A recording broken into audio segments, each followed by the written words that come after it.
You're watching On Deck with Tyler Redmond.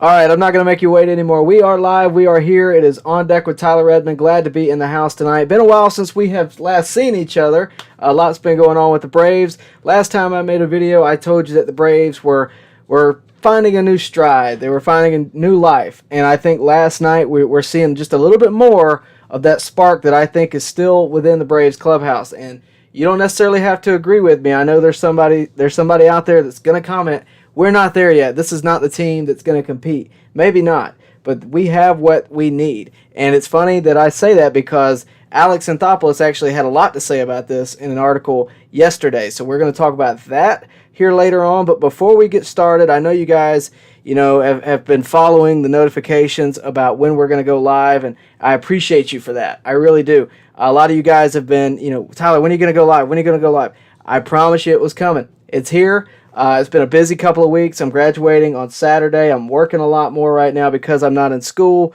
So just a lot has been going on. And because of that, I've been very busy. So it's been hard for me to get on here. But this will be our one live stream for this week. We'll plan out next week as it comes. I'm going to be pretty busy over the weekend. But I wanted to say this before we go any further. I know a lot of you guys are fans of me, and I appreciate that. You guys follow me a lot on Instagram and all that. By the way, if you don't, go follow me on Instagram and Twitter if you want to, at BubblegumJesus. The links are down below. But I wanted to tell you, I was a little late starting tonight. I was originally planning on doing it about 8:30, but something came up, and it was something that I thought was very important. A good friend of mine, Jake Crowley, got baptized tonight, and I wanted to be in attendance for it. So that's kind of what held us up. So please forgive me, but this is an important moment in his life, an important moment for me to witness as well. So I wanted to be there. So again, please forgive me, but congrats to Jake on that decision. And, I know I have a very diverse crowd, but I thought that was something worth mentioning for sure. So again, congrats to Jake. Love Jake to death, and he's a very good friend of mine, and glad to know he's made that decision in his life. So let's talk about baseball. I want to talk about this because it's something that I've been thinking about for a while now. And it's something that I think needs to be said. I've gotten so many comments, Tyler, why don't we go trade? Why don't we go do something?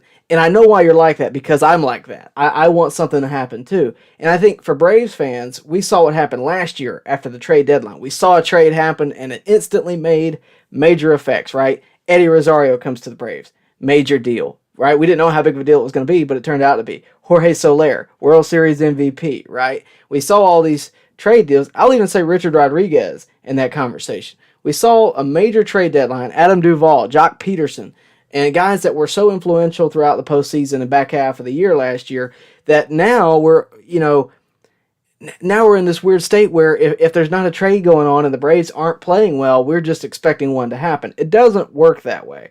There's not always a correct trade to be made on the market, right? It's not something that just happens. And Anthopoulos came out, I think, yesterday and said what I've been thinking for a while. Because, it's very similar to where we were last year, where we'd win a game, we'd lose a game, we'd win two, we'd lose two, and we couldn't get on just a consistent streak. The important thing to realize is exactly what he said. We have the talent. Make no mistake about it. And we are adding to that talent, and we don't even have to make trades to add to that talent, right? You got Ronald Acuna back, major deal. That's like picking up a huge free agent. You're going to get Soroka back. We don't know exactly what Soroka is going to be, but that is still in the cards. What we do know is that we're also getting Kirby Yates back, which is going to add to the pen. I know we expected, everybody was talking about this pen's going to be the greatest Braves bullpen of all time. Hasn't quite made it to that level, but it is still very good, make no mistake. But we've had some trouble in the pen. Starting rotation, Kyle Wright had a rare, bad outing the other day. Things like that happen. And I would much rather them happen in April and May than August, September, and the like. So we do have the talent. I agree with him on that. And, he also mentioned that we're not far enough in the year. And I completely agree. I mean, we don't have very many games under our belt whatsoever with this team. And you might not agree with that. I understand that. You want something to be done now. You want to be what the Dodgers are, where they're the best record in baseball all year long, and then you go to a postseason, right? It doesn't always work out that way. The Braves aren't necessarily built that way. You have a returning star in Marcell Ozuna who started out really strong, has slowed up. Ozzy Albies started out really strong, has slowed up. Ronald Acuna started out slow. He's starting to heat up. there hasn't been a consistent. There just hasn't really been a consistent time where everybody's going off, right? Austin Riley started the year doing great. He slowed up a bit, but I think Austin Riley's one of the most consistent players on the team. Dansby's had his struggles. I mean, it's just been one thing after another. We talked the other day about Charlie Morton. You know, he's finally looking like himself to some degree, but he's even questioning how long he'll be able to do this. So just keep in mind, I know that there's a bit of anxiety there with Braves fans, especially, I think, new baseball fans where they're not really familiar with the game. It's a marathon. That's one of my favorite things about baseball. It is a marathon. No matter how you do in April, it could flip on ahead by August. You just never know. And of course, if the time comes where we get to the trade deadline and, you know, things need to be done, then they'll be done. But we needed the trade deadline we had last year. It was desperate. Not to say, well, desperate might be a strong word, but it was needed because you lost major players. You know, Mike Soroka wound up not coming back. You know, that was a huge deal. You lose your major player in Ronald Acuna Jr., probably the best player on the team, and you had to fix that. And they did it with a combination of outfielders that worked out really well. Jock Peterson, you know, Eddie Rosario, Jorge Soler, and that also worked on the bench and did what they need to do. And that turned out great, but they're not in that scenario right now. There's no hole in the lineup right now, right? Because even if Marcell Ozuna's hitting, you know, 180, the problem about it is you're paying him $50 million over the next couple of years. He's not sitting. You're not going to trade him away. No one's going to want him with, frankly, the baggage that is attached. As good as he might be, no one's going to take that chance on that type of player right now. It's just not going to happen. Not for anything of any value. And as much as there's been struggles, there's been really good things. I think what Travis Demeritte has done, we talked about this the other day, Travis Demeritte's been great. You know, I really like Travis Demeritte. He's been a nice surprise, a pleasant surprise, along with Spencer Strider, who I talked about being a pleasant surprise earlier this year. And look, they're good players. It's not like we're surprised that they're playing well, but the level of impact that they've been able to have on this team so early is what has surprised me.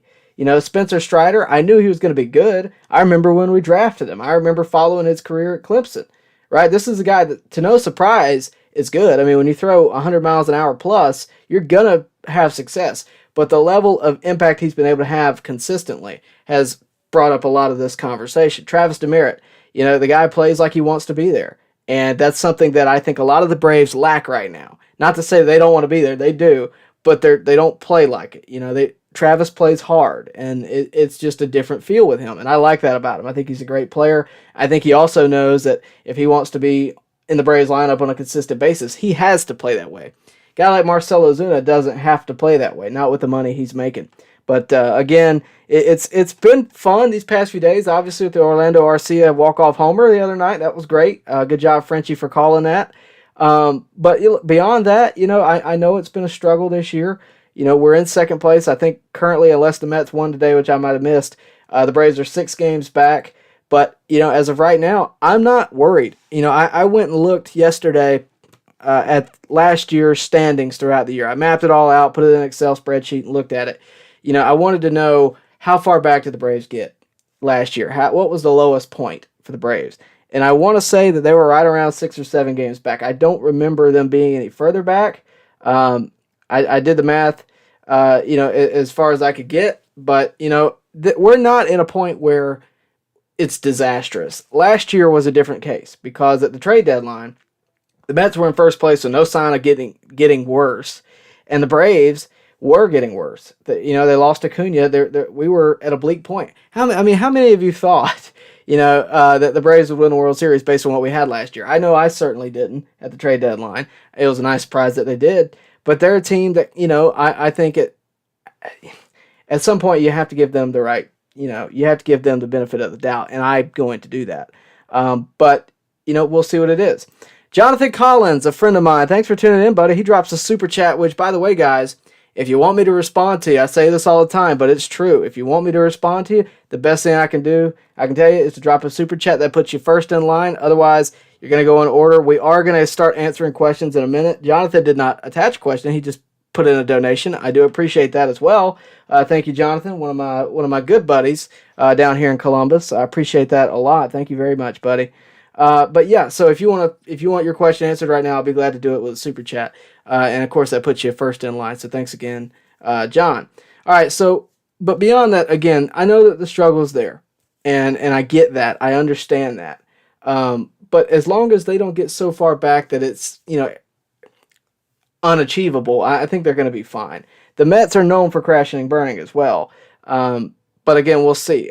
Look, we have over 100 games left at least. I'm not worried, and I don't think you should be either. Let's get into some of your guys' questions, because that's what we're really here for. Make no mistake about it. I'm here to answer your questions. By the way, guys, if you'll do me a big favor, like the video and share it. It does help me out a lot. I did not share this video at all, so if you guys could do that work for me, it would help a lot. Gets more Braves fans in here, provides better conversation, and a lot more perspective as well. Hitman says, what do you think about this week? I feel like we're starting to heat up. Hitman, you're right on the money. I think so too. I really do. I believe we're about to go face the Padres, unless I'm mistaken. Last time we played the Padres, yep, Padres, that's next. And then we got the Brewers again following that, I believe. Last time we played the Padres, we split the series 2-2. And I think we're better now than we were then. The pitching's got to show. I'd like to see Kyle Wright have a good bounce back game, because I'm sure he's going to pitch at some point within that. But, everybody's going to have a rough start. Kyle had his. Hopefully he'll bounce back and be better than he was against the Red Sox. You got to also feel like, the Red Sox were, not to say their back was against the wall, but they haven't played well all year. And, they're going into that game as a must-win. And if Alex Cora chewing out the umpire behind home plate yesterday didn't tell you that, then that's what I see personally. But yeah, I think we're heating up. I think the Padres are a very good team, obviously. But, the National League West, I think, scares a lot of people, rightfully so. There's a lot of good teams in that division. When the Giants are third place in that division, that tells you how good they're doing. When the Padres are second place, it tells you how good that division is. The Dodgers are, of course, best record of baseball. That's, that is who they are. That's who they're going to be every year, at least for the foreseeable future. But the Padres are also a very good team. So it wouldn't surprise me at all if, if the Padres were able to win against the Braves. It's going to happen. That being said, I think this is a good warm-up series for the Braves. I think this is a good series for the Braves to come in and perform, because they need to. Now, following this series, if they can get 2 out of 3, they have the Brewers again, this time in Milwaukee, and then they have Miami in Miami. And then, of course, following that, it's a lot of National League East after that. They got the Phillies, and then they play the Marlins again. So you hear me out. You got the Padres, then you got the Brewers, and then you got the Marlins, the Phillies, and then the Marlins again. I think the Phillies and Marlins are both very beatable teams. I think that'll be a hot streak. I think the Brewers have proven to be a beatable team for the Braves. The Padres is going to be a tough series, I would think. Just on team value alone, I would think that's the case. Then again, who knows? Anything can happen in any given baseball game, but it's going to be a good series, and it's going to be one I'm looking forward to see. I'm looking forward to seeing Acuna take on the Padres. Personally, I wish Tatis was healthy so we could see it, but, is what it is. Garrett Clemens, he says he's new here. Well, thank you for joining. I hope you've subscribed. I do appreciate it. He wants to know my opinion on these new streaming services trying to take over Braves games. They're trying to make us pay fees for certain games instead of them all being on Bally Sports South. Yeah, I'm not a fan of it. It's definitely the way TV and cable, or whatever you want to call it, is moving. They're trying to combat the digital age, which, look, I'm a part of that digital age. I'm right here as a content creator talking to you. That being said, I'm not a fan of it. I would prefer them to do somewhat of what the NFL has done, maybe even the NBA, in terms of, make me pay one fee for every MLB game there is. Just make me pay one fee. The blackout games, ridiculous. I'm sorry, it's ridiculous. The way that they've got it handled, there's so many contracts and so many different avenues of thought when it comes to MLB games and watching MLB games. It's garbage. I'm just going to be honest with you. I have very strong feelings about it. And I wish they'd leave it alone. I wish they would, frankly, in a lot of ways, I wish they'd leave the game alone. That being said, yeah, they're trying to make you pay fees because you're paying them money. And they make more money that way. And, at the end of the day, it's a business. I'll be honest with you, it's not going to stop me from watching the game. I'm going to find a way to watch it. But it's going to turn a lot of casual fans off. I think that's what one of the biggest problems about baseball is. It's so hard to stay on a consistent, viewing schedule with baseball games. And I wish they'd stop messing with it. I wish they'd change it. Thanks for that question. Thanks for tuning in. Thanks for being here. I appreciate the support. If you'll do me a favor, like the video, and of course, subscribe if you haven't already. Mark Perez, he wants to know, is there an update for Kirby Yates? When is a realistic time frame we can see him? I'll be honest with you, Mark, I haven't heard anything as of late. Last time I heard, it was around July or August. I want to say he was on 60-day IL to start the season. I assume that's going to be the case. I don't have any reason to think otherwise. But then again, with Kirby, it's you know what Kirby brings, right? You know he's going to be good. It's a matter of can he get in quickly and be good instantly is the question, I think, on Yates. William says, Hitman says, I feel like Michael Harris should be in AAA. Michael Harris is a very good baseball player. I think we're all familiar with him at this point. We know what's coming when he finally makes it to the major leagues. That being said, I try not to question the development of players because it's something I know very little about. I don't know when someone should be at what level. What I will say is that he seems to perform very well on any level he's at. That being said, I would like him to develop fully before coming up to the majors because you think about a guy like Christian Pache, who we're now seeing, perform in Oakland. He was a guy that everybody thought was going to be great, and I can't help but question, was he rushed up too quickly? Because he came up before Waters did. Waters is still not up. And to be honest with you, Hitman, I don't think until Waters has either gone up to the major leagues or happened to be traded, will you see Michael Harris in AAA. I feel like there's a level to this. It doesn't always happen that way. There's a limited number of spots, and it's not just a limited number of spots at the major league level. It's a limited number of spots at AAA, AA, and Single A. They only have so many spots. That's why, with Manny Pena and that whole ordeal. Manny Pena, by the way, I know a lot of you already know this, but Manny Pena is out for the year. And we talked about this a couple weeks ago with him being hurt. We didn't know the extent of the injury. We were thinking maybe he could get traded because Contreras has been performing so well lately. We signed this deal thinking Contreras wasn't going to be the guy. We were going to have a 2-year gap waiting on Langoliers. Didn't work out that way, but now here we are, and Contreras is performing offensively at the minimal, but he's also been a lot better behind the plate. Now, that being said, again, there's only a limited number of spots. So in that whole ordeal, I question whether or not we're going to be able to keep, all three of these catchers in d'Arnaud, Manny Pena, and Contreras. Now that Manny Pena is hurt, we have a year to think about it. But, we'll see how it goes. In terms of Michael Harris, again, I think you gotta focus on the prospects you have at the AAA level and then go from there, right? Because Michael Harris very well might be ready for AAA. But it's hard to know. Just because a player's ready, they have to jump hoops. They have to jump over other players. They have to compete. That's what it's about. And I don't know that he's quite done that over Waters. I think Waters, I'm starting to wonder where is Waters at this point. Not to say that we need him in the major league level because I don't know that there's anywhere for him. But I do wonder where he's going to fit in. It's not that he's taking his time. It's not that he's not, going to be at the major league level. I don't know. But at some point, you have to question, okay, where is he going to fit in? Because you have Ronald Acuna, you have Michael Harris down in there where everybody wants to see Michael Harris. You have, Marcell Ozuna locked up for 3 years. If he's an outfielder, which I don't think he is, Adam Duvall's here for at least the end of this year. And there's a lot of those type of things. And when you look at the timetable that I always refer to, Duvall locked up for another year. Heredia, outfielder, locked up for another year. Now, I don't think Heredia is going to keep anybody from playing at the major league level, but there is still that to think about. And, we have a lot of this type of thing where Ozuna, another outfielder, Ronald Acuna is locked up till the end of time. So there's a lot of these type of things where I just don't know where the spot is for these guys. Not a bad thing, certainly not a bad problem to have if you're the Atlanta Braves, but if you're a prospect trying to make it up in the majors, that can get in your way. But yeah, don't rush him. I want him to develop fully. I think once he gets up, he's going to be great. Right now, I think AA is probably the best spot for him because that's the spot where he's going to get the most consistent at bats, and I think that's what the Braves are thinking there. Whether he's ready for AAA or not. Richard Davis, okay, you're responding. Oren Griswold says, we're starting to get there, but we need some players to step up. Ozuna comes to mind, absolutely, but Olsen is starting to fall off also. I don't know. He ripped a double the other day that was, that was absolutely blistered, and it just went through the infield. It scored some runs. With Olsen, I think a lot of people, you can't go day to day with baseball. Ozuna, I'm going to give you. Olsen, I'm going to defend here because Olsen, had a good start. He's starting to slow down a bit.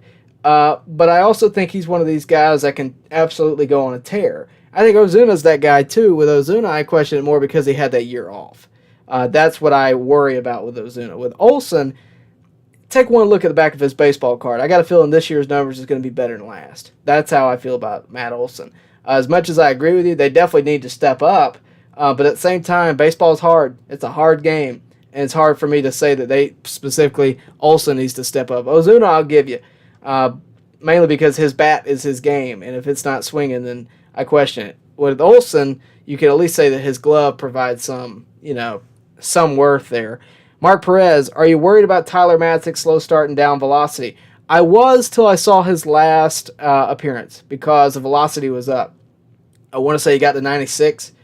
In terms of all year long, yeah, because of, Frenchie mentioned this in a broadcast the other day, because of how much we used him down the stretch last year, there's that concern. I don't know that how much that's the effect. I've harped on this all year long, but I really think this shorter spring training is drastic for a lot of these players. Charlie Morton comes to mind. Tyler Matzek comes to mind. Not the position players. The position players are going to figure it out, but Fried had a slow start because of that, I think. Ian Anderson hasn't seemed to have a major drop-off because of that. But, there is that question. There is that concern. I'm not a fan of the shortened spring training. I don't want it to ever happen again. I know we had, existential circumstances. I'm glad we're playing 162 and all that. But I think it's an absolute joke that we had a short spring training. And it doesn't do the players any good because you can train. You can do whatever you need to do at, whatever batting cage you have at home. But you're not working with the coaches. You're not seeing live pitching. It makes a difference. You're not seeing live batters either, And I really don't think that's good for players, and that's where I'm at on Tyler Matzek. We'll see how the year progresses, but I think he'll get better as the year goes on.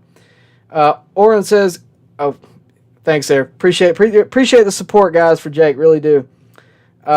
William says, we need to hold steady. The talent is there. It just has to come together. Yeah, I think that's the attitude, William, that most people have, most credible people have. Anybody that you listen to that's telling you that the Braves need to trade everybody right now, and don't listen to that. Just those same people were around at the trade deadline last year, and they got proved incorrect. So just keep that in mind. You got to stick with your guns, and I think that they're starting to come together. I keep saying that there's a spark there, a same spark that I saw throughout the first half last year that's just waiting to be lit. It's going to be there, and I have full faith. Richard Davis says, who are you going to trade and for who? Where would they trade? There's nothing right now. I agree with you. That question you asked is the question I'm asking these people that want to trade. I don't see a trade that's going to happen. I don't think the Braves have a mindset that they even want to make a trade. If the right thing just came up, then that'd be different. But I don't think that they're there on mentally. I don't think that that's where they're at because, again, they have talent. I mean, are you going to trade Albies? I doubt it. Are you going to trade Acuna? No. Who's going to take Ozuna? Nobody. No, you're not going to trade Olsen. There's no one to trade unless you want to go trade prospects, which you're not going to trade Michael Harris. You're not going to trade Drew Waters, right? I just don't know where the trade would even go. The only trade that I've seen that I've really liked was when we were live. I think last time we were live, and the Braves traded for Jesse Chavez. They traded Sean Newcomb for Jesse Chavez. A lot of you guys were like, "What does that matter?" I like that trade. I know Jesse's had his ups and downs this year, but I like that trade a lot because if we're giving Jesse Chavez low leverage situations and we were giving him high leverage situations last year, for one, that tells you how good your bullpen is. For two, Sean Newcomb wasn't providing anything anyway. Give him new scenery, give Jesse Chavez back on the Braves, and give him another round. I think it's great. That's the only trade that I thought the Braves should do or even like. I didn't even have that in my mind that was a possibility. But when that happened, I liked it. And I think that's the kind of trade, if one's going to happen, it's going to be something low level like that that's not going to be appreciated by a lot of fans, but it's something that could have an impact. Again, Jesse Chavez in low leverage situations is a lot better than Sean Newcomb in low leverage situations. By the way, Low leverage situations is when you're down by 6 or up by 6. That's my idea of a low leverage situation. Let him cover those innings. Keep the Braves in the game if need be. Keep the lead as much as possible, but don't waste your arms. Don't waste Matzik and Smith when you can throw out Chavez. I'd much rather throw out Chavez than Newcomb, right? That's why I like that trade. But yeah, I don't see a trade out there that's major that's going to make me go, yeah, that's what we need to do. We don't need a catcher. Manny Pena's hurt. We don't need a catcher though. We got Contreras. I guess you could get a fifth starter, but with all the pitching we have in the minors and the lower level, starters we have in Bryce Elder and Tucker Davidson and Spencer Strider and whoever else, why would you want to waste any talent in a trade for a starting pitcher that's frankly probably not going to be that good anyway? I just don't see a trade that's valuable right now. I think you have to count on your team to find their way out of the funk, right? That's how I view it. William says, with Acuna, Harris is coming sooner than later. Is there room for Waters, or is he trade bait? That's kind of what I'm talking about, right? That's the question. Who you got to jump over hoops. You got to compete. You got to who's going to make it first. He could be. I mean, it's been a long time coming for Drew Waters. And his estimated time of arrival changes year to year, and you can blame that on COVID. You can blame that on whatever. I don't know what the deal is there. He might be right on time. It's hard to know with minor league players, especially when you throw in the idea of a pandemic in the middle of it. But Pache has been up now for 2 years. He's been up and down for the major leagues. We've yet to see Drew Waters' debut in the major leagues. I will say I'm looking at his 22 stats right now. They're pretty good in AAA. Drew Waters is hitting .343 batting average. He's got 3 homers and 35 at bats. 12 hits in that time. He's got good numbers. I don't know what spot you give him. And it's not that he's not good. It's that I don't know.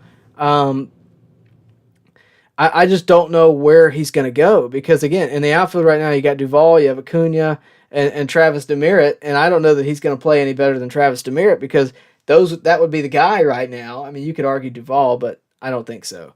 It would be interesting to see. Again, I don't know. I don't know if he's trade bait. I think that's a little strong, but I definitely think that there's a concern there, and there's a valuable question to be asked is, can we, be solid that Drew Waters is coming? I will say, and I know I got a super chat, but I'm going to answer this question first. I will say when it comes to Drew Waters, I saw an interview with him on 680 The Fan. I respect this a lot. He was asked would he take a pay cut to stay with the Braves, and he answered yes. So that's what makes me a little hesitant to say, yeah, he's trade bait, and that's just one of the reasons. Is he's also a very good player, and he's very valuable. He could be very valuable to the Braves. Your outfield in the future very well could be Ronald Acuna, Drew Waters, and Travis and Michael Harris. Sorry. But, right now, I just don't know when he's going to come up. You can't keep him in the minors forever, right? So at some point, you got to bring him up. So that's where I'm going to leave that. I don't know if he's trade bait. I personally don't think so. But then again, it's definitely a valid question. All right, we got a super chat from Skylar Baker. Thank you for tuning in. This team can win 20 in a row if they play tough mental baseball. We've got the talent. I completely agree with you. I appreciate the super chat. Truly, I do. I always appreciate your support. This is a team that can break out at any moment. And I'm not just saying that. We've seen it. We have absolutely seen, the offense that we're talking about. Go look at the offensive numbers that they had in the second half last year. Go look at the offensive numbers that, most of the team is still together. Go look at the offensive numbers from 2020. This team can break out, like you're saying. I keep saying you can't go day to day with baseball. You can't go day to day with a player because you're going to drive yourself crazy. Ozzy Albies might be 0 for his last 10, just in theory here. He might be 0 for his last 10. But at the end of the year, I guarantee he's going to have about at least a 270 batting average and probably 20 homers, at least. So Ozuna, same thing, right? You can't go through a baseball season thinking that way. It's just not valuable to your time. It's not valuable to any kind of success. I don't think. Let me see. Jorge says, congrats on graduating. Thank you very much. I swear this team is cursed against the Red Sox at Truist. Yeah, but they performed pretty well at Fenway. If you don't remember Marcell Ozuna, you know, Marcell Ozuna hit a bomb a few years ago that I still think was undermeasured for sure, but they performed pretty well there. Um, Absolutely. So that's how I feel about that. But let me move on. Mark Perez says, you think Spencer Strider should be the fifth starter going forward? So I did a video on this. I did a whole video on this. I wish I had it ready. I would just play it. It's actually pretty informative, I think. I love Spencer Strider. I love everything he's about. I love the fact he's a gunslinger. You know, I like the fact that he has that attitude. I love everything about him. I do have some concerns with him being a starter, though. I have to say that. I really do. Not to say that I don't think he could be. He has been in the past. At Clemson, he was, I think, for a little while in the minors. That being said, I have a lot of questions, and it's because it's nothing to do with his skill level. He just doesn't have a ton of variety. And I want to know if I can get this possibly in here while I'm talking about this. Spencer Strider, again, great pitcher. He throws 102 if you give him the chance. You know, and he's got some good off-speed stuff. He's got a slider and he's got a changeup. The problem is when you're a starter, and a lot of people, you know, don't really think about, you know, the difference. There is a major difference of being a starter and being a reliever. I'm not concerned about the stamina for Spencer Strider. That is not my concern whatsoever. My concern with Spencer Strider is the variety. I'm concerned about what happens the third time through the lineup. That's what I'm concerned about. The stamina is not going to be a problem for Spencer Strider, not in my opinion. I mean, you know, once he throws 80 pitches, you might need to look at him. I'm not worried about him. You know, AJ Minter, great pitcher. We had to, you know, he pitched, I think, 5 innings in the postseason in 2020. You know, he had to do that. I was more concerned about his stamina at that point because he had never had to do that. Spencer Strider's done it before. I'm not even worried about him doing that. It's more so for me, I worry about his variety of pitches. And I'm going to try to pull this up. I made this graphic the other day. He is a 2-pitch pitcher in essence, and it's nothing necessarily wrong with him. It really. So from there, we're going to move on to the this pick is, you know, of the fourth round. Right-handed pitcher Spencer Strider was the overall 126th pick. Sorry about that. This is a flashback from back in the day. We're covering him at the draft, and I mean the dude's great. I mean he had recovered from Tommy John surgery. I mean there's no question about his skill level. But the command was the biggest problem. We haven't seen that problem out of Spencer Strider, right? We haven't seen that problem at all out of Spencer Strider. That is not even my concern. The command's not an issue. The concern, again, I have is the variety of pitches because he's never thrown, you know, he doesn't have a curve. He doesn't have anything like that. It's always been very fastball oriented. And again, nothing necessarily wrong with that, but it can lead to problems when you're facing major league hitters. You know, there's a quote I like. I can't remember who said it, but there's a quote I really like about, you know, a major league hitter could time up anything. You know, could time up a jet engine if you needed him to. With that being said, you know, there's a lot of things there that you could look at and break down. Spencer Strider is a great player and he's a great pitcher. I thought Spencer Strider was one of the best surprises that we could have gotten on. Sorry about that, guys. I don't know what keeps happening. But yeah, Spencer Strider, as much as there is positive about Spencer Strider, there is plenty to be concerned about. And it's nothing against him. It's nothing, you know, that I have against him. I love what he's been able to do. He's been a great surprise this year. I just don't know if he's really ready for that role. And I've been trying to pull this thing up for like 10 minutes. I just don't know if he's necessarily ready for that role because, again, it's not an easy thing to do. It's just not. And, you know, a lot of people are going to say, you know, whatever, you know, just stick him in there and see what happens. That's fine until he loses confidence. You know, that's where I pump the brakes a little bit because you just never know how something like that could affect a pitcher. You never know how something like that could affect his future, could hurt his arm. I mean, there's a lot to be concerned about there. And I just don't think it's fair to say, well, just see what happens and see how he does. Because, you know, there's a lot of guys that, you know, might be better suited. Bryce Elder's been great this year. You know, no doubt about it. I mean, he's been phenomenal. For what he's been able to do, and because there was low expectations. If Strider becomes a starter, I worry that, you know, the expectation is going to be through the moon. And it's nothing that he can control. It's nothing that, you know, he can really do about it. But I worry that the expectation is going to be, again, just absolutely through the roof. That being said, I'm all for giving him a shot. I truly am. I really, I don't, I'm not against that at all. Just remember when he starts, that he is a reliever. He is not, meant to do what he's about to do. And that's what I think a lot of people are not going to understand. You're going to see him go out there and, well, he ain't as good as we thought he was. And that's not fair to him either. Um, I'm really trying to pull this up, guys. I don't know if you can tell, but I'm really trying. Uh, if I can find it. All right. Well, I'm giving up. But in essence, Spencer Strider's a two-pitch pitcher. He's got a fastball that he throws 70% of the time. He's got a slider that he throws 27% of the time, and he's thrown the changeup 8 times this year. That adds up to about 3%. It's not very much at all, but it's something that if he can get that changeup working more, if he can use it more, then it may be there. It may be there more than I'm giving it credit for. But that being said, it's not a guarantee. I don't know how successful that changeup is. I don't know how well it gets hit. It might get hit around the horn. I have no idea. What I will say, if it's a valuable changeup, if it's a changeup that, can be successful, then, all right, we got it. Here we go.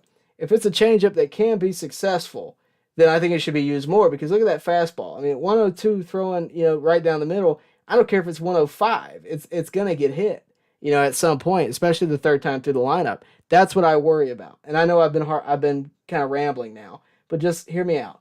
If Spencer Strider can perform as a starter, I'm all for it. Give him a couple spots start, see how he does. But I guarantee you, at some point, major league hitters are going to catch on to this. It's just not enough variety. If you have the idea that a curveball could be coming, you're going to approach the at bat a lot different than if it's either going to be a fastball or changeup. To be honest with you, I would sit fastball. If I'm looking at this, I'm sitting fastball all day long, and why wouldn't you? If he throws it 70% of the time, your chances of getting a fastball are pretty good. And this is just this year. This is just what he's done this year, and he's been successful doing this for the most part. There's been days where he hasn't been, but for the most part, he has been successful doing this. I think that, I worry about making him a starter right now. He may evolve into that, but before he does, I'd really like him to add a couple pitches, before he just becomes within the rotation. Now, that being said, a spot start is a lot different than being in a rotation. But, I think for right now, he is the guy that if you needed a spot start, Strider's the guy to go with. I just don't know if he's going to stay there, and I think that's what the expectation is. So, again, I know I've been rambling. I hope I answered your question like you wanted me to. That video's out there. I suggest you go watch it there, Mark, and it's actually a really good video. I think it's Mark that asked that question. Yeah, go watch that video. It's a good video. It's very informative. I got graphics like that that kind of break it down a little deeper. I did what I could here, and I rambled on for about 10 minutes, but I hope you appreciate it. Bill Gates says, Kyle Wright lost that because Austin didn't turn that double play for whatever reason. I saw Frenchie kind of get on Austin about that. I don't agree. I'm good with killing the run there. I mean, but look, Kyle Wright, the thing about it is this, right? With Kyle Wright, he's had a great start to the year. At some point, he's going to have that bad start. It happens. Devers is a good hitter, but he didn't really help himself. I think, if I remember, it was like a couple of blue pits, which happened, and then it was a walk. You get traffic on the base pass, bad things happen. And you can blame Austin, I guess, but I'm cool with that decision, especially because I really think the double play was going to be a tough get right there. But, I could be wrong. And, I trust a third baseman's judgment a lot more than I trust my own. But, I don't know if that was the wrong play there. I'm definitely cool with killing the run. But, it was, I definitely understand the double play too. I wouldn't have been mad either way. But I don't think you can pin that directly on that. I definitely think the blue pits prior to it and the walk after were the fundamental force there. Jorge, we should congratulate the Mets on winning the World Series. The hype for the Mets is unbelievable. Oh, yeah. They're like, there's an ongoing joke, and I'm not going to say the team, but there's an ongoing joke about a certain college football team. They have the most preseason national championships. The Mets are very similar in that regard. So, yeah, we should congratulate them. Mark Perez, how do you like Travis being in the 3-hole in the lineup? I don't know if you're referring to Travis d'Arnaud or Travis Demeritte. I'm going to assume you're referring to Travis Demeritte. I don't like him there. I like him in the 8-hole. I really do. I think Acuna is definitely the leadoff guy now, without a doubt. I like Travis being in the 8-hole. Flip the lineup over. Or maybe, you know what? Put him in the 9-hole. Put Dansby in the 8-hole. Put him in the 9-hole.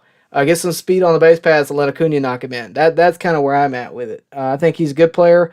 3-hole is a little generous. Richard, Braves do need to get a veteran starter. Don't need to trade the farm for one, though. They have a veteran starter. They got Charlie Morton. And I don't want to go get someone.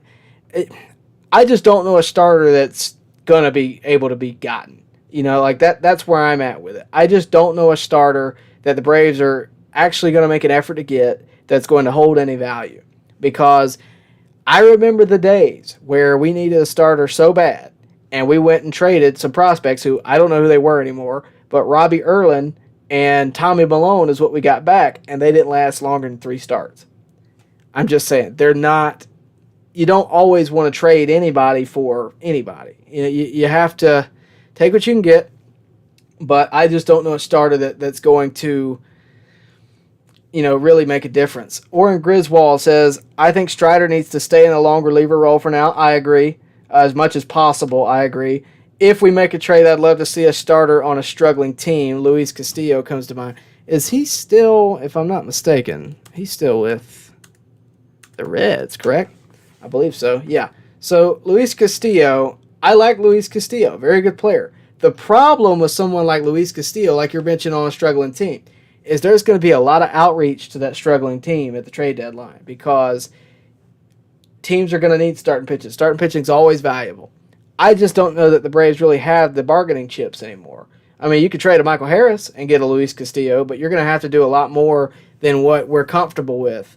I just don't see that necessarily lining up. It's not a bad idea. I like Luis Castillo as much as anybody. I just don't know that that's really going to line up for the Braves. And I don't know that they really line up for the Reds either. Jorge says, do you think Michael Harris will be a late summer or September call-up? What about Drew Waters? I lean more towards Drew Waters there because the dudes, there's no reason Drew Waters should get called up before Michael Harris. I'm sorry, there's just not. The age difference is there. He's hitting well right now in the minor leagues. There's no reason for Drew Waters to not get called up before Michael Harris. They're not going to just jump Michael Harris from AA to Major League Baseball.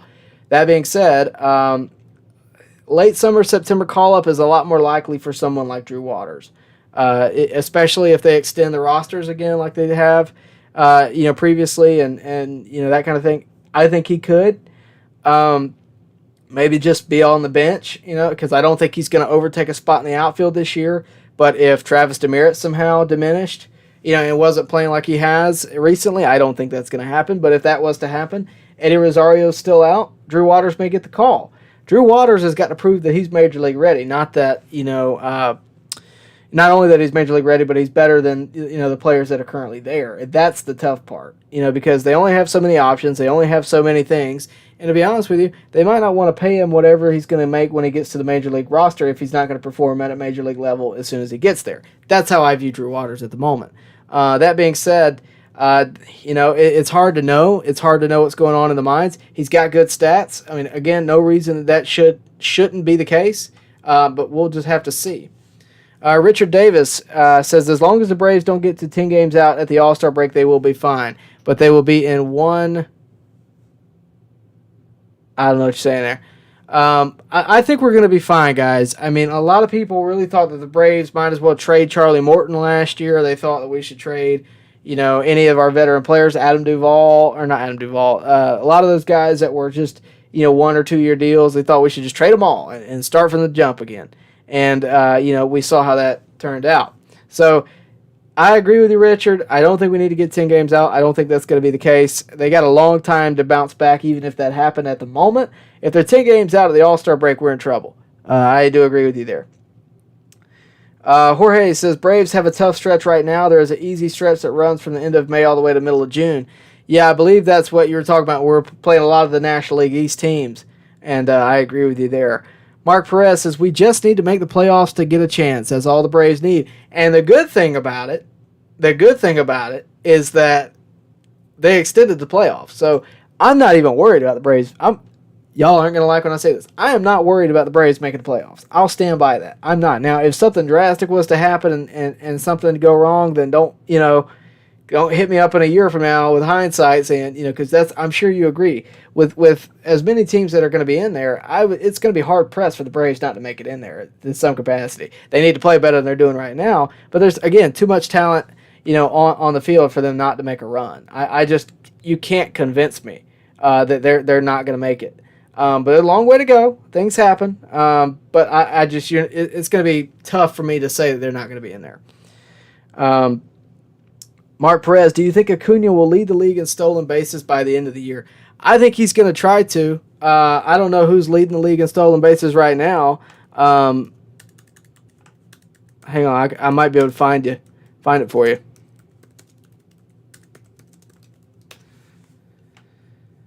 Oh, snap. Let's see what we got. It looks like... Wow. Lead the league. Let's see. Sorry, there's American League too. So I don't know if he's going to lead all of MLB because apparently Julio Rodriguez has 10 already, which is kind of hard to believe. Acuna, I believe, he's got 5. So, I mean, he's definitely trying. I mean, I think his main goal is 40-40, if I'm honest with you. He just missed out on that in 2019. I think he could still do it, even with the time lost. If he comes out and he just goes on some tears like he's done in previous years, I definitely think he could. It's hard for me to say for sure that that's going to happen. Right now, he is 7th in the National League. He's tied for 7th behind Colton Wong, Manny Machado, Bryce Harper, of all people, Jazz Chisholm, which comes to no surprise, Tommy Edman, and Harrison Bader. Now, Acuna looks good this year. He looks faster. They've said that a few times. I definitely think he's more motivated. I definitely think he wants those stolen bases. And look, I don't care. And I know that sounds terrible. I don't care if he has the most stolen bases at the end of the year. I like the fact that he's playing a little bit of small ball and going for it because he forces offense. Yesterday, he stole a base. They threw it away. He went first to third. I think it was yesterday. It might have been day before. He went first to third. That's a completely different setup than having a runner on first. And he did that purely by his speed. And he did that against Christian Vasquez, who's a great defensive catcher. So at the end of the day, I don't care if he has the most stolen bases. I care what he means to the Braves. And so far, since he's come back, he's meant quite a lot. Hey guys, before we go any further, I'm going to continue to answer questions. Remember, if you want your question answered right now, Super Chat gets the job done. And if you'll do me a favor, like the video, subscribe to the channel, hit the bell for notifications, all that good stuff. We are going to be here a lot more over the next few months. We're going to be doing a lot more of these, and we're going to do a lot more content just in general because we have a lot of interviews planned. We have a lot of things scheduled that are going to be a lot of fun for you guys. I'll just go ahead and tell you we're going to take a little bit of a short break right here. I'm just going to tell you this. Next Friday, the current plan anyway, is I am heading to South Carolina to meet with a former pitching coach of the Braves that you guys are very familiar with if you're fans of the channel. Leo Mazzoni. I will be at his house conducting an interview with Leo Mazzoni on Friday. That is the current plan, unless something changes.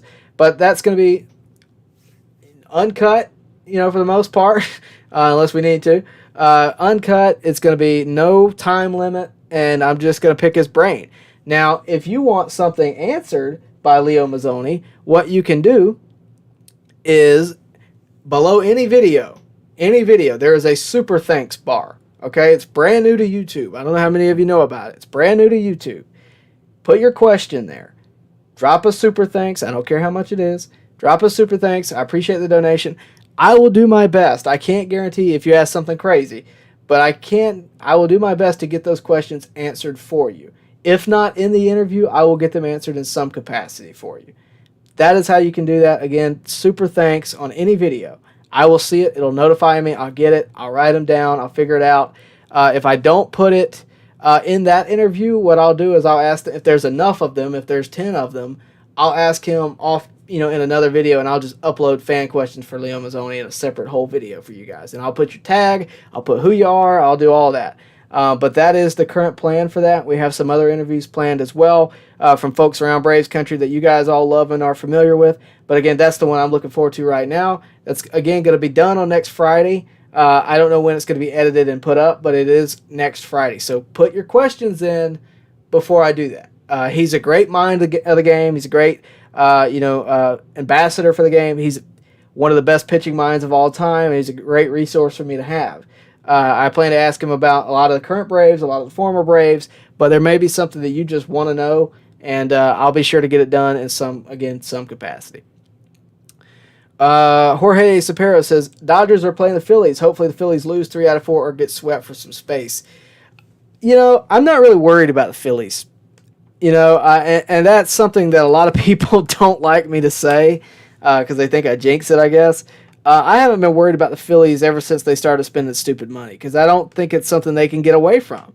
They got a great player in Bryce Harper, but they just don't concern me. And I know they're only like a half a game back right now. I just don't think success for them can last. I think the Marlins are likely to take that spot from them right now. The Marlins are tied with them at 14-17.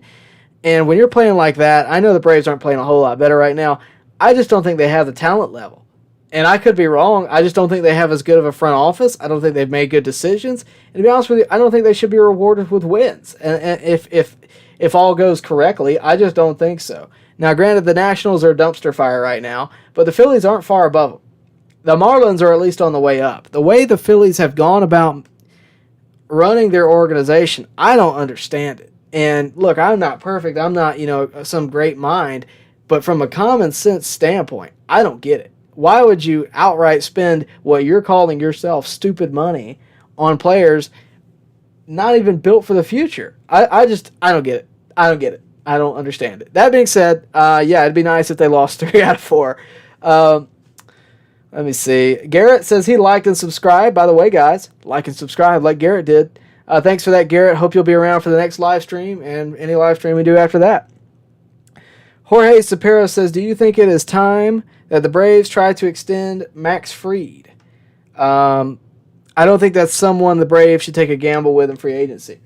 Max Fried is signed through 2025. So, no.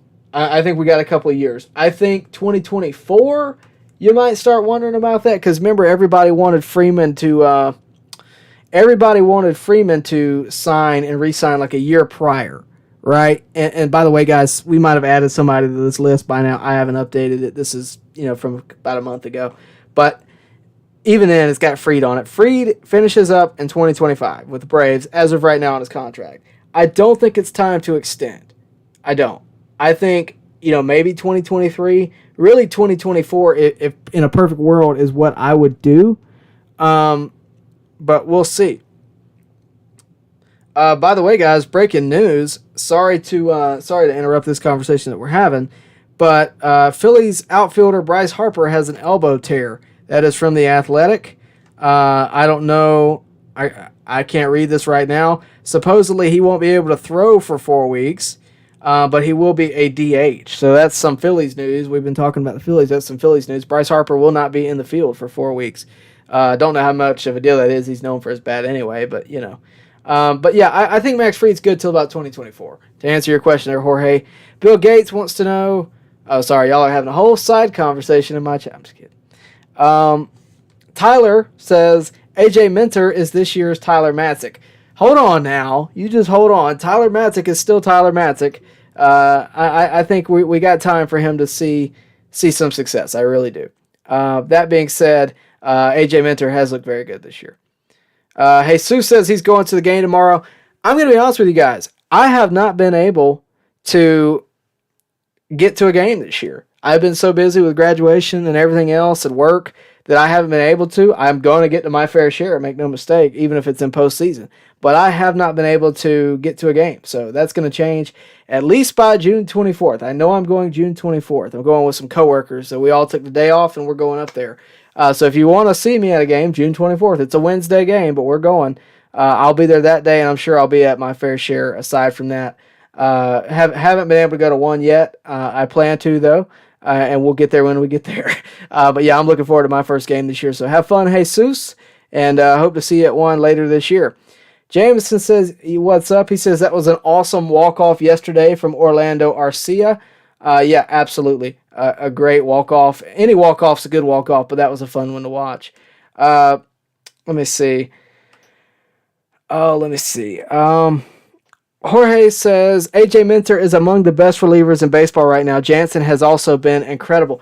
I think Jansen has proven a lot of people not wrong. I mean, we knew Jansen was good, but I think he's exceeded expectations. You know, he had that one rocky start at the beginning of the year, but he's performed in every single save opportunity. He's done well.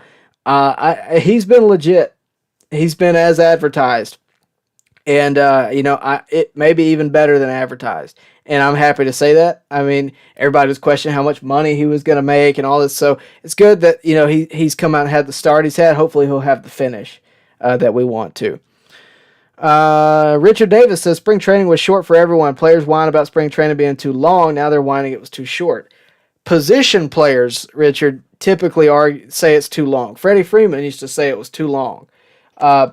Pitchers need it to be long.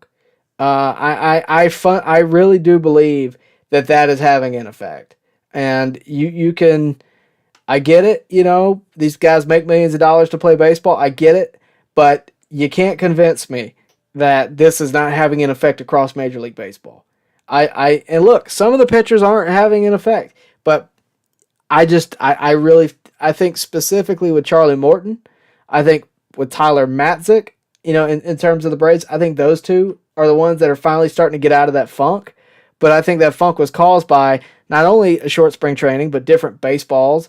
There's been so much just garbage from corporate MLB that, we can talk about another time. But I just don't agree that it should have been short like that. Caleb, I can't read this, buddy. I appreciate the congrats. For the rest of you that want to see it, just go to the chat. I'm not even going to remove it. That's funny. Jorge drops in a super chat. I appreciate it, man. He says, I think Freddie will get booed. Also, McHugh is elite. McHugh's been good, but just remember, the one day that McHugh had a bad day was his first appearance, and everybody was ready for him to get gone. So I'm glad he's come back. I hope Freddie doesn't get booed. I've said that a lot on this channel. I know some of you guys are probably going to do it. You do what you do. You paid for your ticket. You have every right to say what you want to say. That being said, I think a lot of people have softened on Freddie to some degree. I definitely think his agent was behind a lot of the miscommunications. I definitely think he should have been more involved. And, things happened the way they did. I think they overplayed their hand a bit, and that is what it is. I'm kind of tired of talking about Freddie at this point, if you can't tell. But I'm trying to give you his best answer as I can. I don't think he should be booed. I think he brought a lot to the organization. He was a fundamental part of the World Series team. You clap for Jorge Soler. You clap for, Jock Peterson, I'm sure will get a good ovation. I don't think that, Freddie should be any different, personally.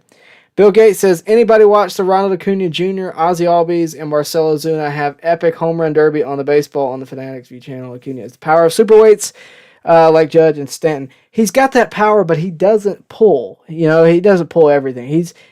Go watch the home run derby, his first home run derby, the first one Ronald Acuna, I think the only one he's been in. Everybody else, Vlad Guerrero, great player, pulling. Jock Peterson, pulling. Judge, pulling. Ronald Acuna, home run over there, home run that way, home run over there. He's got power to all fields. That's my favorite part of Ronald Acuna. Mark Perez, how many Braves players do you have on your fantasy team? So, because of my geographical location, a lot of the guys that I play fantasy with pick up the Braves players. But I will say I'm going to just throw in Jock Peterson here because you know why. The only one I really could pick up was Charlie Morton, and I think I'm sitting him right now. No, I'm not. I'm not sitting him. I think Charlie Morton's about to break out, hopefully. But yeah, it's just those two. As much as I hate to say it, I got like last pick, and there was no Braves player that I wanted after that. But yeah, they picked them up pretty quickly. But yeah, those are it. We're going to answer as many of these as we can, so you guys get them in. Of course, get your super chats in. That's what makes me answer your question right now. I'm going to try to answer as many as I can, but about 10:30, I'm wrapping it up. So get as many of them as you can, and I'll try to answer as many as I can. Which young Braves player do you think Double A will lock up long term? Let's refer back to the timetable. Well, right now you got Swanson and Luke Jackson, Adam Duvall, and Heredia, so we'll just focus on Swanson and Jackson here. I think Swanson is likely to be signed. That being said, anything is relative because Freddie was likely to be signed, right? I definitely think Luke Jackson's coming back. I don't know how long he's going to be locked up for. I hope 2 to 3 years. And that's as far as we take it because I have questions about the Tommy John. He may get a 1-year deal because of the Tommy John. I don't know how he's going to come back from that exactly. You never know. With Swanson, it's hard to say. He does have the same agent as Freddie. That's going to be in the headlines. And I'll just say what Chipper said about Freddie. If Swanson wants to be a Brave, he'll be a Brave. I definitely think those are the two candidates right now. After that, you got Soroka. I'm sorry. You got Morton, Smith, and Rosario. None of those guys are. Sorry, I read Smith wrong. You got those three. None of them are actually young Braves players. If I don't think you're going to lock up Morton long term. I think Morton might be playing the rest of this contract with the Braves and then calling it quits because I think by that point he'll be 40. Smith maybe for a little longer, depending on how he's continuing to perform. 2025 is where I think you're starting to lock up players. So Braves long term, you're going to lock up Fried. You may lock up Mentor for a little while. You may lock up Soroka depending on how he comes back. Matzik, I think he might get a couple-year extension, maybe. But then again, it's hard to know. Beyond that, I don't lock up anybody else in that list. Riley, I think, will be locked up long term. Eno and Anderson are locked up so long now that we're good. And the rest of them are locked up seemingly to the end of time. So I think your priority here, if I'm honest with you, is figuring out what you're going to do at shortstop if Swanson's not the answer, which hopefully for Swanson fans he is. Jackson, I think, is a priority. I think he's going to be good in the pen for years to come, even with the Tommy John. Fried and Soroka are your biggest priorities out of 2025. Mentor, maybe, depending, again, on how he performs. Fried, I have no doubt he's going to be around. Soroka, I think he's going to come back and do well. But beyond that, it's hard to know. Riley is your next biggest prerogative after that point. But again, only time will tell. But that's. I know you asked about what's the Braves player you think Double A will lock up long term. I know you're looking for a much simpler answer. This is the best answer I could give you. Just a long term timeline of what we're looking at. That's what I think. I think Swanson's a priority. If I had to pick one for you, I'm going Riley because I think he's going to be a third baseman for the Braves for a very long time. And Swanson could go either way at this point. But that's kind of how I feel there. Richard Davis says the only player I could see the Braves trade Waters for is Brian Reynolds, and I don't think they will. Yeah, I think that's a lateral move. At least use the guy that you raised. Brian Reynolds, great player, but what's to say he doesn't leave the Braves once his contract ends? That's the other thing you got to consider. Elijah Smith, thanks for tuning in, buddy. Appreciate it. Says, what do you think is going on with Riley? He got a double last night, which was nice, but his average and on-base percentage are way down from a few weeks ago. I think he's in a slump. I think it happens. In terms of Riley, I've always had a pretty good indication of where he's at. I always kind of defended keeping him even when he struggled. Last year, I did a video called Austin Riley Credit Where It's Due. And it's not because he was performing well. It's not because the average was up. It's not because the on-base percentage was up. It was because of how he was hitting, how he was swinging. He would hit a ball and it'd go right to somebody. He hasn't, to me personally, and I'm human, but to me, he hasn't looked lost at the plate. Sometimes it just doesn't go your way. I think that, with the inconsistency of the rest of the guys in the lineup, most notably Marcell Ozuna, you might see more pitchers pitch around Riley. And they'd rather, especially a pitcher that's got a lot of breaking stuff, would rather play, pitch against Marcell Ozuna and Duvall right? As opposed to a guy like Riley who, has a good eye and can take them deep in any given notice. Ozuna hasn't been that guy lately. It's been a long time since he's hit a homer. It's been a long time since he's been a consistent hitter. Riley, on the flip side, could break out at any point. I don't know, what the issue is, but I definitely think it's going to change soon. Rail Fanning Jonah says, "Go Braves!" Appreciate that. And he also says he misses Freddie. Richard Davis brings up an interesting point. He says Austin Riley was not hot nor good last year.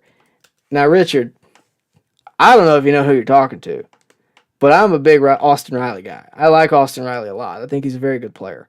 Last year, he played in 160 games. That's probably tied for leading the league. He was a .303 batting average, a .367 on base, and he had 33 homers with 107 RBIs.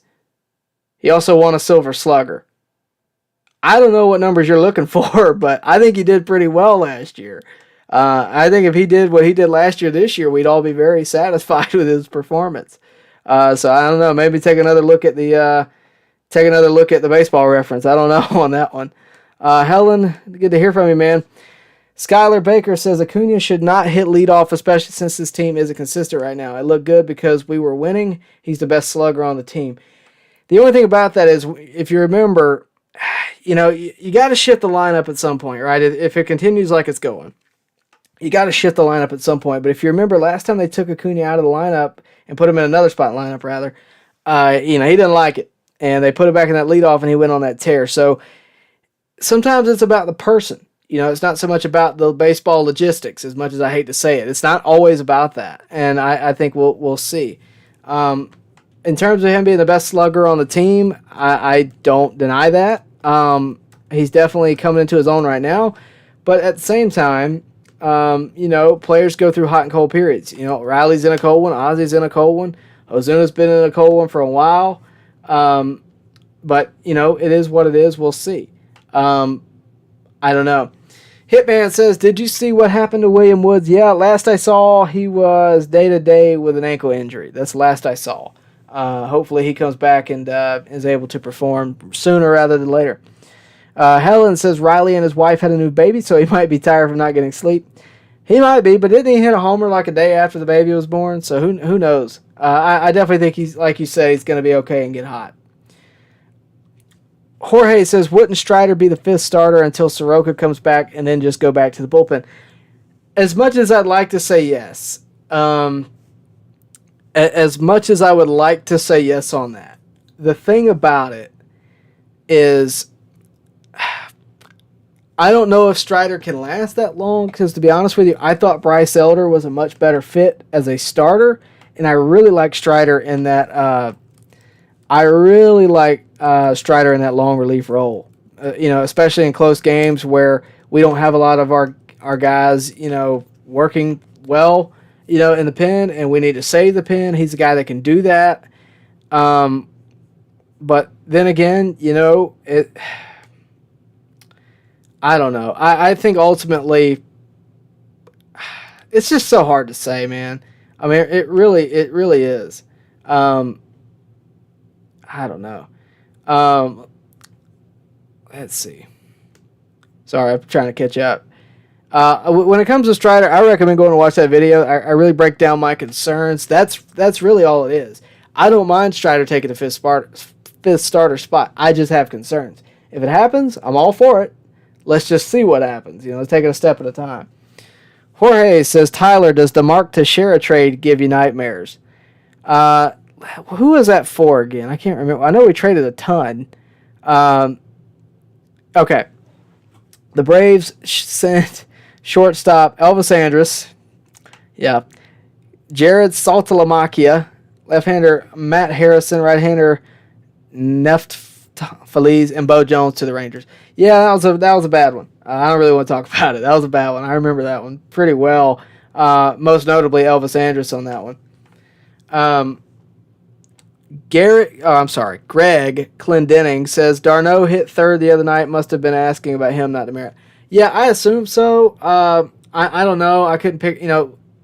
with Travis guys, they're both Travis D. So you got to give me just label them by their last name. That's the best way to go about asking a question. In terms of d'Arnaud hitting in the 3-hole, I'm fine with that. The problem is he's not going to play every day. So the idea of making him DH maybe, I think he might even be more consistent at the plate if he gets to hit every day. But who knows? I mean, the lineup can go a lot of different ways. Right now, I think they're going to leave Ozuna there, or they're going to leave, I guess it's Riley there right now. They're going to leave it as it is.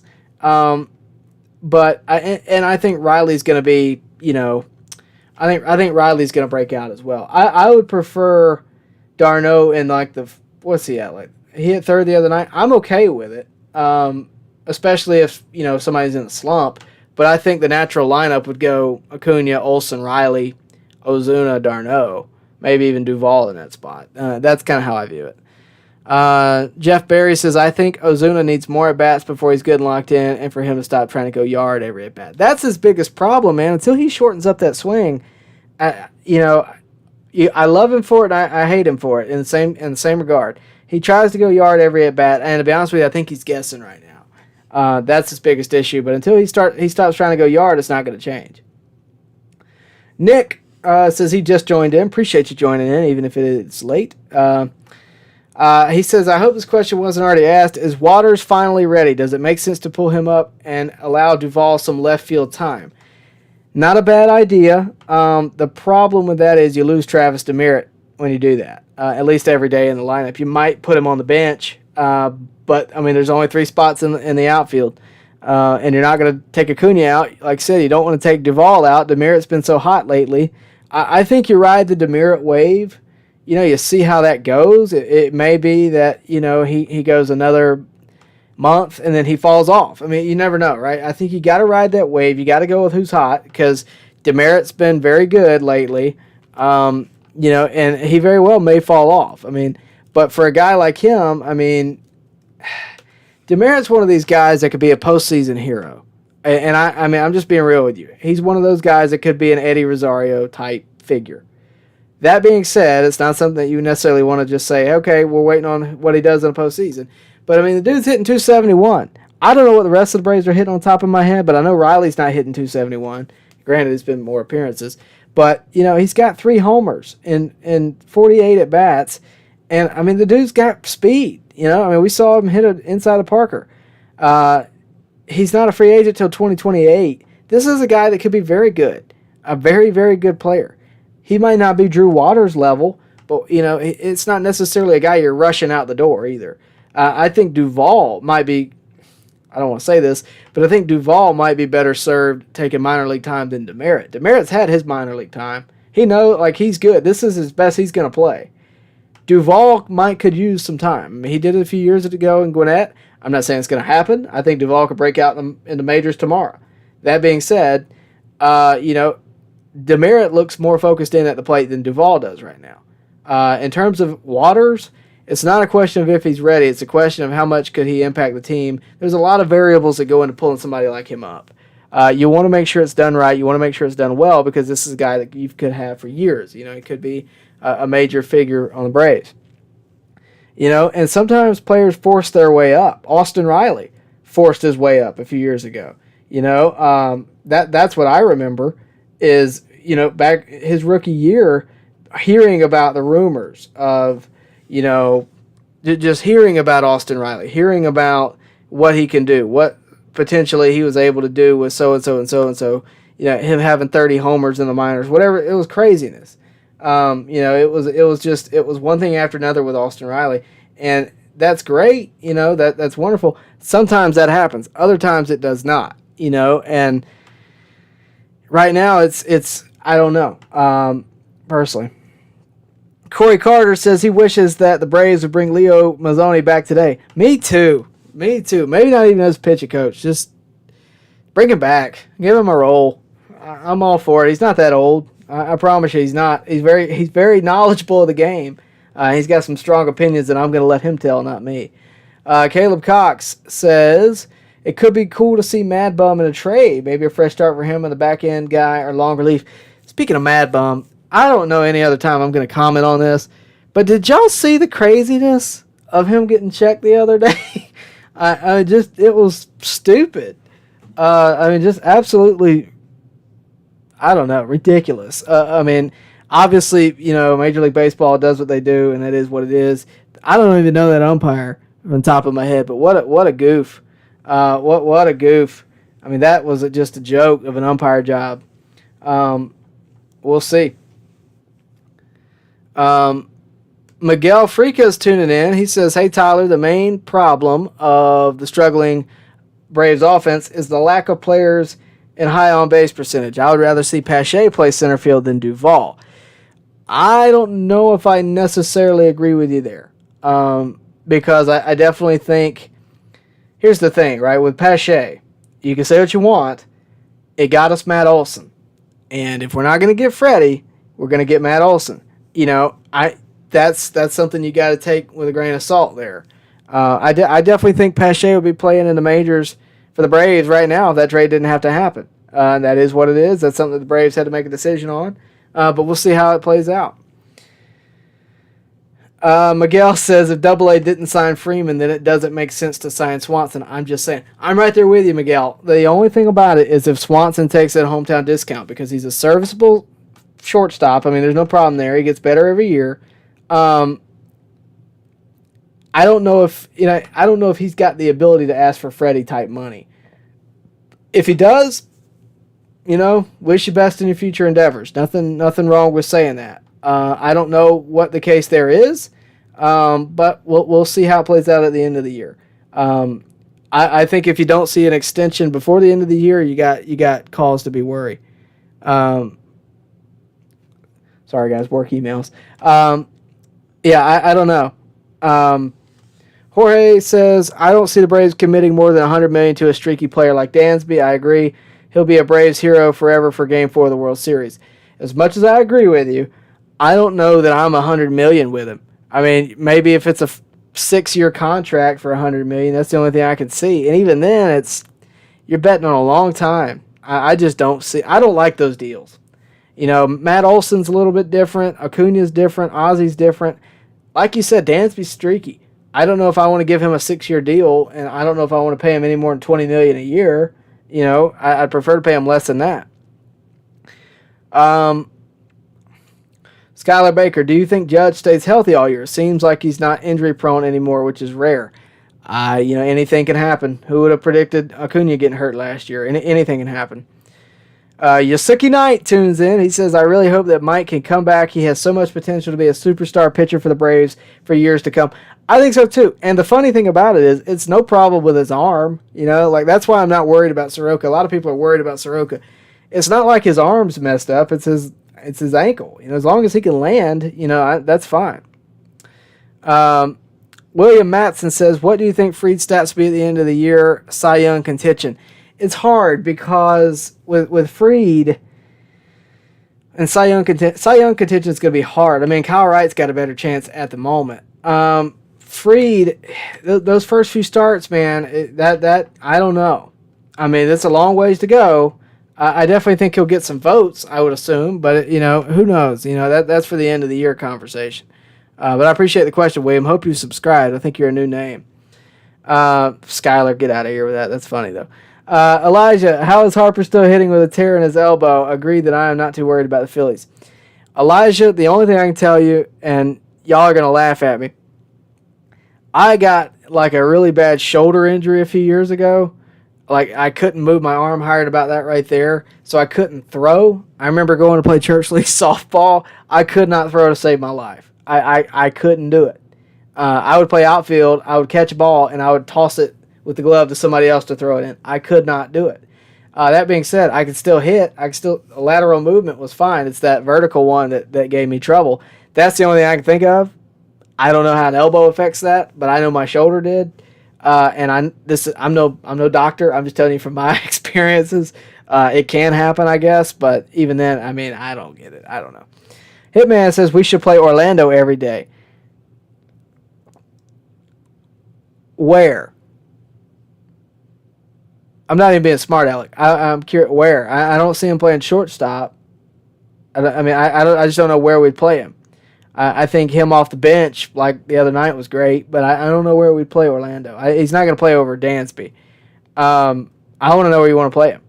Maybe outfield, but he's not a great fielder. Elijah, whenever Eddie comes back, where do you think he fits into the lineup? With Demerit playing like he is, do you think Eddie would get that spot back after injury? It's tough. With Eddie and Demerit, I think they go hand in hand. Eddie's important because he's a left-handed bat. It may be that you see, and I could be wrong here, it may be that you see Eddie facing off against righties. When you have a righty starting pitcher, it may be that you have Eddie, play, and it may be the opposite with Demerit. Because the value of Eddie's bat is that it is a lefty. And if he can come back and he's performing and like he's anything like last year, you got to put him in the lineup. He's definitely going to be your left fielder, I think. But it may be that they're, a platoon. Eddie did some of that last year. It very well could be that way. I think Eddie might play better that way. No guarantee at all. Let me see. I can't read that one, Jorge. He said, Philly spends stupid money and no division titles or playoff appearances. I would say somebody should teach them what to do, but then again, they're in our division, so let them keep going like they're doing, I guess. Hitman says he wants Orlando to be a DH. That's interesting, but again, not going to play over Ozuna. I don't care how well he's doing. He's not going to play over Ozuna unless it just gets to be just outright terrible.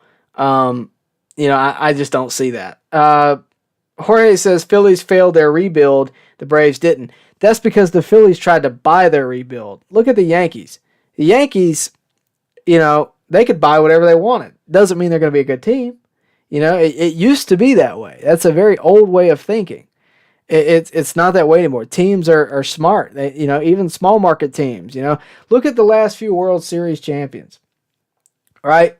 Dodgers excluded. Well, Dodgers included, actually. Dodgers built like the Braves did in a lot of ways. They built from the ground up. They bought some players too, don't get me wrong. But they still built from the ground up. The Astros, whether you want to credit them as World Series champions or not, they built from the ground up. The Cubs, ground up. The Nationals, pretty much ground up at the time. They bought some players, but they were pretty much ground up at that time. They're all been that. The last time we saw just a major team come in and buy a World Series team was more than likely the Yankees in the early 2000s. And, some of those players came up as Yankees. A lot of them did, but then they had the additional pieces. The Cubs, the Cubs were one of my favorite, moments of baseball history, personally. I watched that entire series start to finish. They went and got Chapman. They went and got some pieces. I think Dexter Fowler came over, Ben Zobrist. They got some pieces. The Braves got some pieces at the deadline last year, but a team that just came in and paid money for players, it's a thing of the past, I think. It could happen. I don't think that is a successful way of going about it anymore, because everybody can pay big money at this point, right? So we'll see, but yeah, the Phillies aren't a concern for me. The Mets, I think, are more so because they do have some homegrown players that are pretty good, and they can add on to that if need be. Let me see. Skyler, can you tell Ozzy to stop switch hitting and just hit righty? I've said it before. I think he'd be an MVP if he just hit righty. I think he'd be great if he just hit righty and focused on that one side. Look what Cedric Mullins did. I think he'd be great. I think he's much quicker through the zone. My family and I have this debate all the time. We talk about this all the time. Hitman says, we don't have anywhere to play Orlando, but as a DH, I think he'd be better than Ozuna. The problem is you can't just eat $50 million sitting on the bench with Ozuna. That's the pickle the Braves are in. And I wasn't that big of a fan when the Ozuna deal happened, just because of some issue like this. I thought you'd have some issue like this. That being said, I never could have foreseen, everything else. But I get it, but at the same time, it just doesn't make sense to sit Ozuna at this point. You have to take him for what he'll give you. We're gonna wrap it up with that, I think. Jake Jarrett asks, "You're the last question, buddy. Congrats." Jake Jarrett asks, "Who gets called up, Waters or Harris?" Waters. I think he's hitting too well. I think He's got an age difference. He's further ahead. I think he's in AAA versus AA. I think Waters. All right, guys, that being said, we're going to wrap it up with that. I really do appreciate you guys tuning in. I know it's been a while since we've been able to do this. Hopefully we'll get to do a lot more in the coming weeks. Look forward, again, to the Leo Mazzoni interview. That's coming out. I'm doing that next Friday. I got to drive up. Look, it's 6 hours in the car for me, so don't expect it that night. I'm driving up there Friday. Hopefully around 1 o'clock we'll get that done. And, again, no time limit. So, we're gonna do as much as we can, get as much talked about as we can. I plan to ask as much as I can. Then again, if you want something to ask, go to any video you want and go to that super thanks bar. You can put it in super chat if you want to, but it's going to be hard for me to see. Go to the super thanks. You can put in a question. You know what? I may be able to do it on the community page. I might make a post and just let you guys super thanks there. But just go there, ask a question, drop a donation, ask a question. I'll do as many of them as I can. The more the merrier. I'll try to get as many of them as I can for sure. Don't ask anything crazy. I'm not asking that. But anything decent, I'll be glad to ask them. So that being said, I do appreciate you guys tuning in. I always appreciate the baseball conversation. Hopefully the Braves will do well against the Padres and then back in Milwaukee, and we'll be able to see a fun series win with the Padres and then, of course, with Milwaukee. And then it's all National League East for a few weeks. We get to face the Phillies and the Marlins. So hopefully that'll be a great time. So that being said, appreciate it again. Thanks for the super chats. Thanks for the likes. Thanks for the subscriptions. If you didn't do any of those 3 things, do it now. And, of course, hit the bell for notifications so that you know when I go live and all that good stuff. Thanks again. See you later right here at On Deck.